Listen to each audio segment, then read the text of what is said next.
Bab sholatil marid. Ini penting dan harus kita praktekkan nanti waktu kita sakit. Bukan mau mati, tapi kita akan mati. Kita akan praktekkan sembahyang ini. Betapa pentingnya sembahyang dalam keadaan seperti itu. Ramai orang kalau sudah sakit tak sembahyang. Katanya apa? Huzur. Allah tahu lah kadang kita sakit. Ya Allah tahu kamu tak sembahyang. Allah tahu kita huzur.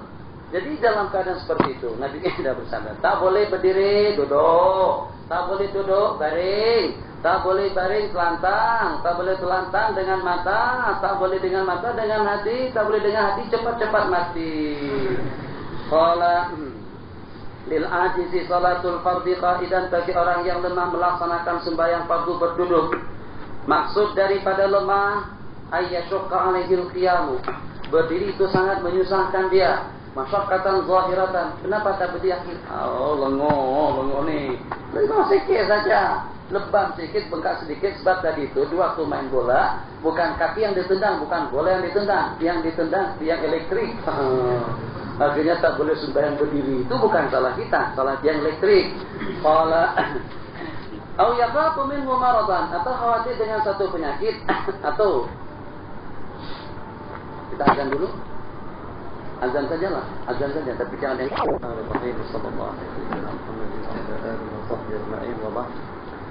yaqulu rahimahullahu ta'ala au dawaran pening kepala, au dawaran ar-ra'si fi safinatin, atau dengan kepalanya akan sakit kalau waktu dia sembahyang berdiri di dalam kapal. Wa yaqudu kaifa yasha, dan duduk bagaimana saja. Dengan arti di waktu kita sembahyang berduduk, kita boleh duduk ihtiba. Kita boleh duduk dengan tawarruk. Kita boleh duduk dengan iftirash. Kita boleh duduk dengan tarabbuh. Kita boleh duduk dengan iq'a. Kesemuanya itu daripada beberapa jenis duduk yang boleh kita lakukan waktu kita sembahyang. Jadi yang pertama, duduk yang disebut dengan al-ihtiba. Itu dengan duduknya baginda Rasulullah di waktu beliau berada di depan Ka'bah. Jadi dengan duduk berihtiba itu dengan mendirikan kedua belah lutut, kemudian menahannya dengan perantaran siku atau dengan perantaraan tali. Jadi duduk semacam ini disebut dengan duduk berihtiba. Duduk ihtiba. Yaman, orang Yaman dia ambil tali. Jadi ikatkan tali antara punggungnya dengan kedua belah lutut, tertahan, senang. Atau dengan kita menahan kedua belah lutut kita itu dengan perantaran kedua belah tangan kita. Duduk yang semacam ini makruh hukumnya pada waktu kita mendengar khutbah atau ceramah. Khutbah secara khusus, sebab biasanya akan membawa kita kepada mengantuk. Duduk beriktibar. Kemudian yang kedua, duduk dengan tarabuk, seperti dengan kalian duduk itu disebut dengan tarabuk, duduk bersila, boleh. Duduk dengan iftiras, seperti kita duduk antara dua sujud. Duduk dengan tawarruk, seperti kita duduk pada rakaat yang terakhir. Kesemuanya itu boleh. Duduk seperti kita makan. Allahu Akbar. Bismillahirrahmanirrahim. Masyaallah, tabarakallah. Jadi mungkin dengan sebagian daripada teman-teman kita waktu mengaji pun juga duduk semacam ini. Duduk yang semacam ini duduk waktu kita makan. Sementara kalau duduk waktu kita mengaji, eloknya sebagaimana yang disebutkan di dalam hadis, fa'asnada rukbatayhi ala rukbatayhi wa wada'a kaffayhi ala fakhidayhi, maka dengan dia mendekatkan lututnya ke hadapan kedua lutut Nabi dan meletakkan kedua belah tangannya ke atas paha dia sendiri, itu malaikat Jibril waktu datang menanyakan mal Islam, mal iman, mal ihsan, wa mata sa'ah, qala man mas'ulu anha bi'a'lama minas sa'il, qala akhbirni an amaratiha, qala an talidal amatu rabbataha wa an taral hufata al-urata ru'a asya yatatawaluna fi dunya, qala akhbirni an amaratiha. Terus setelahnya itu menghilang. Sumada samadiyan, saat ketika Nabi kita katakan mana dia si penanya tadi itu, ternyata dicari-cari ternyata tidak ada. Qala dzalika Jibril, dzaka Jibril atakum yu'allimukum dinakum. Datang kemari untuk mengajarkan tata cara kita belajar, tata cara kita mengenal hukum. Jadi ulama berpendapat daripada hadis itu, satu, harus kita kemas dengan pakaian kita, dengan berambut putih, dengan berambut hitam, dengan berpakaian yang serba putih. Itu pada waktu malaikat Jibril datang bertanya kepada Rasulullah. Kemudian yang berikutnya, kemudian dengan yang berikutnya, ketika dengan malaikat Jibril datang bertanya, pada hakikatnya bukan untuk bertanya, tapi tidak lebih daripada untuk memperkenalkan tata cara kita waktu kita mengaji. Jadi lebih jelasnya boleh tengok hadis itu. Qala rahimahullah ta'ala, dengan cara bagaimana saja kita duduk itu dibolehkan. Sunat dengan iftirash, makruh dengan if'ah, wa madduri jilihi, dan juga makruh kita mengunjurkan kaki. Wa akalur rukuk ini, dan akalur rukuk yang memadai dan rukuk yang memadai di waktu kita sembahyang berduduk. Muhadzatu jabhatihi, membetulkan antara dahi kita dengan bahagian yang ada di depan daripada lutut. Jadi yang berada di depan daripada lutut kita dalam tempat sujud. Jadi kalau sudah berbetulan antara dahi kita dengan bahagian yang berada di depan lutut sudah cukup. Saya sedikit ke sini. Jadi misalnya, ini dengan dua lutut saya duduk dengan iftirash. Duduk iftirash yang paling awal waktu kita sedang berduduk. Jadi waktu kita sedang duduk tegak, Walaupun amin, Allahu Akbar. Apakah sudah memadai rukuk semacam ini? Tidak memadai. Sebab kalau saya rukuk macam ini saja, dahi saya masih berbetulan dengan paha. Ke depan sedikit masih berbetulan dengan lutut. Ke depan lagi sedikit. Yang kalau dengan dahi kita gugurkan ke bawah, dahi tak boleh digugurkan. Yang kalau dengan dahi kita ukur ke bawah, dia berada di depan lutut kita. Itu sudah memadai. Jadi rukuk macam ini sudah memadai. Afdalnya macam mana? Di mana kita meletakkan dahi di waktu sujud, ke situ berbetulannya di waktu kita rukuk. Sujud macam mana? Sujud dahi kita di situ. Jadi kita rukuk. Allah. Jadi kalau di waktu kita sujud dahi kita di sini di hadapan, nah di waktu kita rukuk pun dahi kita sudah berbetulan dengan tempat sujud. Allahu Akbar. Itu yang afdalnya. Secara bolehnya macam ini sudah boleh. Jadi Allahu Akbar. Ini kalau rukuk waktu sembahyang berduduk. Sementara rukuk dan sujud dengan isyarat waktu kita sembahyang dalam keadaan rukuk semacam ini sudah boleh. Allahu Akbar. Bismillahirrahmanirrahim. Allahu Akbar. Sudah saya katakan pertemuan yang lalu, asik sekali sudah asik. Tahu asik? Asyik, asalnya asyik itu daripada Arab. Asyik atasnya rindu dan cinta. Asyik sekali, asik sekali. Kalau kita sembahyang berduduk itu sambil kita membawa motor. Jangan mulut jangan bunyi. Ngeng-ngeng itu bunyi. Jadi kita sedang baca-baca walaupun amin. Ini jalan gerik. Pernah naik gerik ya? Gurun. Jalan apa namanya? Gunung apa tuh? Hah? Bukan, Gunung Jerai. Gerik, oh bukan. Gunung Gerik dengan Jerai lain. Gerik jalan ke antara Perak dengan Balingan. Oh jalan Konak. Katanya 99 Konak itu. Sekarang sudah tak ada lagi. Sekarang sudah jalan dia begitu saja, tak ada masalah. Jadi waktu kita naik motor, waladhdallin amin. Bismillahirrahmanirrahim. Allahu Akbar. Tak ada masalah. Yang masalah nanti di waktu sujud. Hati-hati sungguh. Kalau kecepatan 50 km saja dalam 1 jam, dalam jangka 1 detik saja kita sudah sujud di dalam jurang. Masya Allah. Saya tidak tanggung risiko. Saya hanya menyarankan saja sembahyang waktu kita naik motor, waktu kita berkendaraan. Jadi kalau waktu kita naik motor, rukuk kan biasa saja, sigi saja cukup. Allahu Akbar, mata jelas ke depan, ikut jalan. Sebab jalan itu jadi kiblat kita. Sami Allahu liman hamidah, santai, relax saja. Waktu kita sujud lebih rendah. Allahu Akbar. Tetap saja mata ke depan. Jangan coba dipajamkan mata. Bukan penunggang maut. Ada penunggang maut memang maut mereka pada itu. Kalau tak salah 3 orang atau 2 orang. Jadi semuanya break, tak ada lampu, tak ada, semuanya mereka buang. Jadi namanya penunggang maut. Hanya dalam jarak beberapa meter atau kilometer saja, ketika 3 penunggang maut tadi itu mati. Itu namanya bunuh diri. Sayang, mati itu kan senang. Bukan setelah mati itu berarti enak. Di dalam kubur itu tempatnya panas. Itu tempat kita sini panas. Sudah saya katakan, yang walaupun sekuat putaran kipas tetap kita terasa panas. Apalagi kalau di dalam kubur yang sempit, yang tertutup. Dimasukkan ke dalam peti, ditimbun dengan pasir, tambah dengan tanah, letakkan batu nisan, ada lagi dengan bangunannya. Kemudian dengan tukang jaga kubur, dia kunci lagi di luar. Tengok tak? Ada kunci itu. Pak kunci ayam apa namanya tuh? Ayam ada. Hah? Beda ayam. Supaya tak boleh keluar dalam kubur situ semuanya. Tak ada yang keluar, satu pun tak boleh keluar. Memang sengaja kita kunci macam tu. Kan senang dalam kubur. Siapa yang mengatakan senang dalam kubur? Senang dalam kubur kalau kita sudah siap, seronok. Jadi sejauh mata kita memandang, sejauh itu juga lebarnya kita di dalam kubur, yang sehingga nanti kita buat perumpamaan dengan seorang yang soleh, yang dapat menjawab segala pertanyaan daripada muka dan nakir. Nam solehan karena umatil arus. Tidurlah kamu dengan senang dan bahagia, sebagaimana tidurnya seorang pengantin pada malam yang pertama yang dibangunkan oleh kekasihnya di waktu pagi.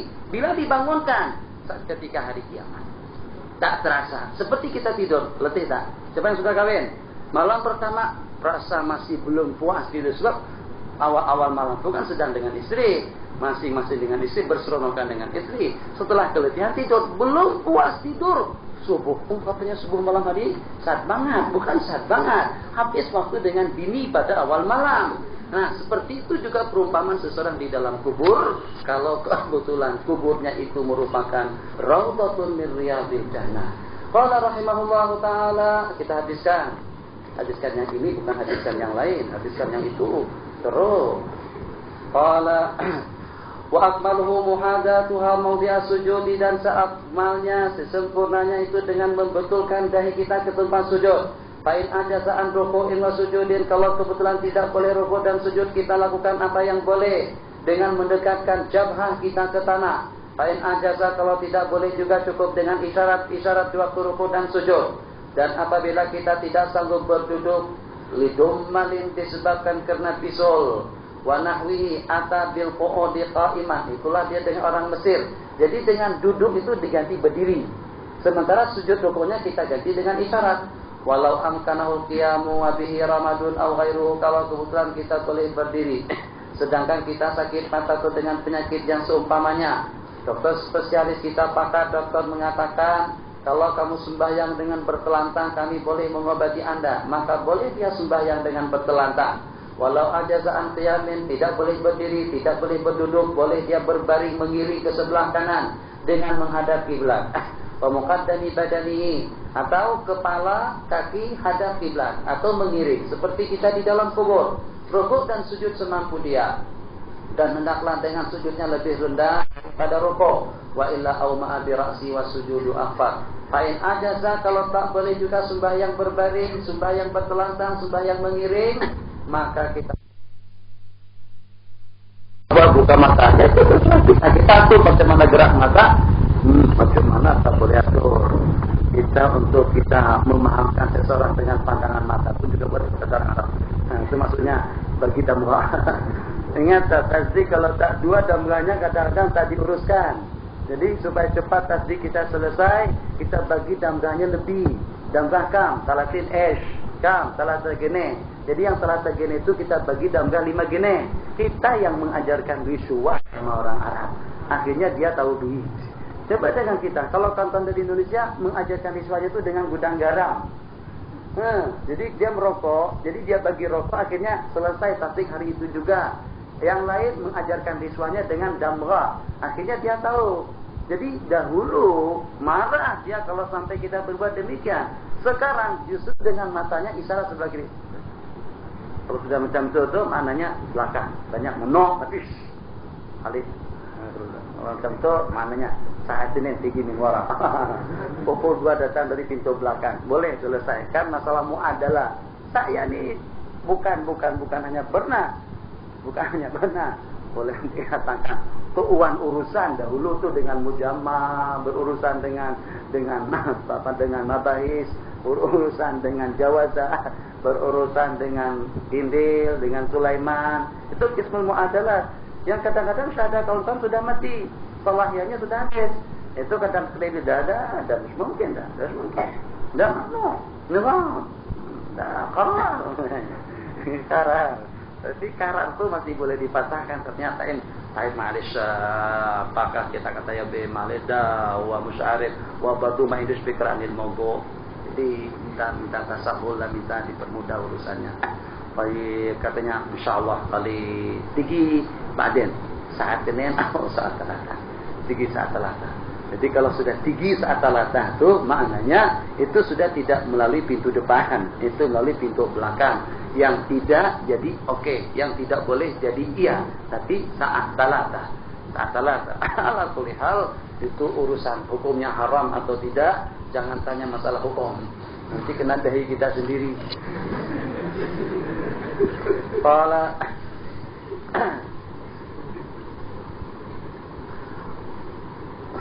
Fa'in ajaza, kalau tidak boleh dengan mata, dengan hati, bayangan dalam hati kita sedang rukuk, kita sedang i'tidal, kita sedang sujud. Fa'in kharasa qara'aha biqalbi wala tasqutu sholatu ma dama ya'kil, dan tidak akan gugur keparduan sembahyang selama kita masih berakal. Jadi jangan sampai dengan alasan nanti akan dihilangkan. Atau di Malaysia ada hela, ada kami sebut hela, sembahyang dibuat rebusan. Selepas mati, terus keluarga berkumpul menghitung berapa sembahyang fardu yang tertinggalkan, berapa jumlah umur, berapa puasa, yang kesemuanya itu difidyah atau dibagi dia, dibuat rebusan oleh keluarganya. Sembahyang kalau kita tinggalkan tidak boleh diqadha dan juga tidak boleh difidyahi menurut pendapat yang mu'tamad. Qala wa yajibul istimraru wa in ajaza fa in kharasa qara'aha biqalbi. Ambil perhatian sedikit. Fa in ajaza fi asna'iha, kalau kebetulan dia tidak sanggup berdiri di pertengahan sembahyang, ada, maka boleh dia duduk pada waktu sedang sembahyang. Wa yajibul istimraru fil Fatihati, dan wajib dia meneruskan membaca Fatihah di waktu dia tidak sanggup membacanya dalam keadaan berdiri. Wa yajibul istimraru fil Fatihati in ajaza fi asna'iha. Wa in khaffa, kalau waktu dia sembahyang berduduk terus dia merasa ringan, maka dia akan bangkit berdiri. Fa in kana khifahnya tadi itu di saat dia sedang membaca Fatihah, maka wajib dia berhenti membacanya untuk dia membaca di waktu berdiri. Kenapa? Ada perbedaan. Jadi masalah pertama, tengok perbedaannya apa. Nanti beritahukan. Saya berdiri. Sambil saja berdiri. Jadi waktu saya sedang berdiri, katakan saja di saat saya sedang membaca Ar-Rahmanir-Rahim, kaki saya gemetaran. Saya sudah rasa tak sanggup lagi berdiri, akhirnya saya duduk. Jadi daripada berdiri, Ar-Rahmanir-Rahim, harus gemetaran. Ar-Rahmanir-Rahim. Tadi waktu duduk, Maliki Yaumiddin, Iyyaka na'budu. Terus saya baca Fatihah di waktu saya turun. Tapi kalau selesai waktu duduk, sedang membaca Fatihah, Ar-Rahmanir-Rahim, Maliki Yaumiddin, saya terasa lega, terasa ringan, rasa-rasa sanggup saya berdiri. Saya pun berdiri pada waktu itu. Di saat saya berdiri semacam ini, saya tak boleh baca Fatihah. Saya baca Fatihah nanti setelah saya berdiri betul. Apa bedanya? Boleh. Apa perbedaannya? Tadi, di waktu berdiri, rasa-rasa tak sanggup lagi berdiri. Di saat kita sedang baca Fatihah, kita yang walaupun di saat kita akan duduk, tetap kita baca Fatihah. Di waktu kita akan duduk, tetap kita baca Fatihah. Tapi kalau di waktu kita duduk, kita terasa lega, terus kita akan berdiri. Di waktu kita berdiri, tak boleh kita baca Fatihah. Ayo, Adil.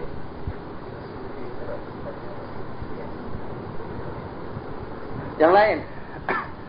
Apa sebabnya? Kalau di waktu kita duduk, di waktu dari berdiri kita akan duduk, kita masih boleh teruskan Fatihah. Kalau di waktu kita duduk naik ke atas, kita tak boleh baca Fatihah. Sebab, sebelum sebabnya, ya. Nafas. Tekanan nafas. Sekedar Tekanan nafas. tekanan nafas. Yang lain. Dari berdiri duduk, Fatihah masih kita teruskan. Walaupun sampai 2, 3, 4 ayat. Dari berduduk, naik berdiri, tak boleh sambung Fatihah. Sambung Fatihah setelah kita tegak. Sekali lagi, siapa? Ya.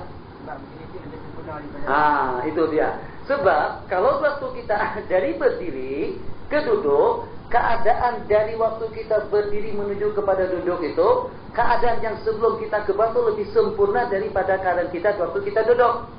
Yang paling sempurna waktu berdiri, masih sempurna, masih sempurna, masih sempurna sampai kita duduk. Jadi yang last kali waktu duduk. Jadi maknanya kita akan menghalat pada kekurangan. Sementara yang tadi di waktu duduk kepada berdiri kita akan menghalat pada yang sempurna. Justru itu di waktu kita naik masih ada cara dan keadaan yang lebih sempurna lagi. Itu pada waktu kita berdiri betul. Itu alasannya. Oh, boleh jadi mufti ya? Saya lantik dah nanti. Yang melantik tidak punya tauliah, yang dilantik pun juga tidak punya hak. Jadi seperti diistilahkan, yang memberi tidak punya hak, yang diberi pun juga tidak berhak. Qala rahimahullahu ta'ala, wa in khafa ba'da al-fatihati qama liyarka'. Fa in qara'a fi nuhudihi, kalau dia baca di waktu dia bangkit, lam yu'tad jadi, maka tidak diiktiraf, tidak diambil pedoman, lam yu'tad tidak dihitung. Wa in khaffa ba'da al-fatihati, kalau dia merasa ringan setelah selesai dia membaca Fatihah, qama, maka dia akan berdiri untuk rukuk. Au fir ruku'i, atau khaffa di waktu rukuk, dan sebelum dia bertumakninah, irtafa'a raki'an, maka dia akan naik untuk beri'tidal. Qala, ini masalah juga, ini rumit lagi daripada yang tadi. Tak apa, biar lambat ting paham. Wa in khaffa, kalau kebetulan kita merasa ringan setelah selesai kita membaca Fatihah, tasbih duduk. Tasbih duduk. Ghairil maghdubi 'alaihim waladdallin. Amin. Bismillahirrahmanirrahim. Qul huwallahu ahad, Allahu samad, lam yalid wa lam yulad wa lam yakul lahu kufuwan ahad. Tegak kaki kita. Jadi kita terasa ringan dan juga terasa sanggup untuk berdiri. Tak boleh kita rukuk dengan isyarat pada itu. Harus kita rukuk dalam keadaan berdiri. Khaffa setelah baca Fatihah. Qama berdiri, liyarka'a minhu, untuk kita rukuk daripada berdiri. Au fir ruku'i, atau kita merasa ringan di waktu rukuk dan sebelum kita bertumakninah. Irtafa'a raki'an, waktu kita sedang rukuk. Contoh, itu,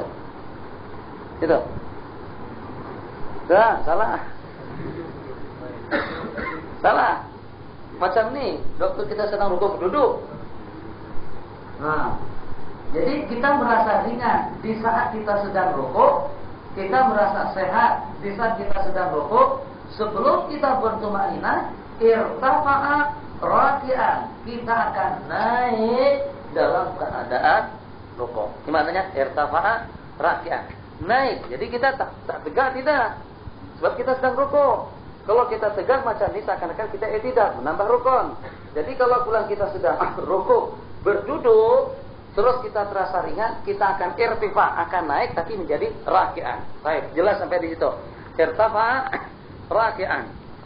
Fa in intasaba, kalau kita berdiri tegak, batal sembahyang kita.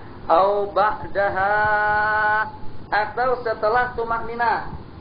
Jadi tadi baru mau rukuk semacam ini terasa ringan, naik raki'an. Tapi kalau setelah kita sudah rukuk dengan bertumakninah, Allahu Akbar, tinggal kita akan i'tidal. Rukuk kita sudah bertumakninah, terasa ringan pada situ, kita akan kembali kepada i'tidal. Bukan i'tidal semacam ini, tapi kita i'tidal dengan berdiri. Qala i'tadala qa'iman, summa yasjud, kemudian sujud. Au bi'tidalihi, atau dia merasa ringan di waktu i'tidalnya. Qabla tuma'ninati qama liya'tadil. Rukuk, Allahu Akbar, Sami Allahu liman hamidah. Sebelum tumakninah terasa ringan, tegak berdiri betul untuk kita beri'tidal dalam keadaan berdiri. Qama liya'tadil. Qala au ba'daha sajada wa la yaqumu, au ba'da tuma'ninati, langsung saja kita sujud dan tidak perlu kita berdiri.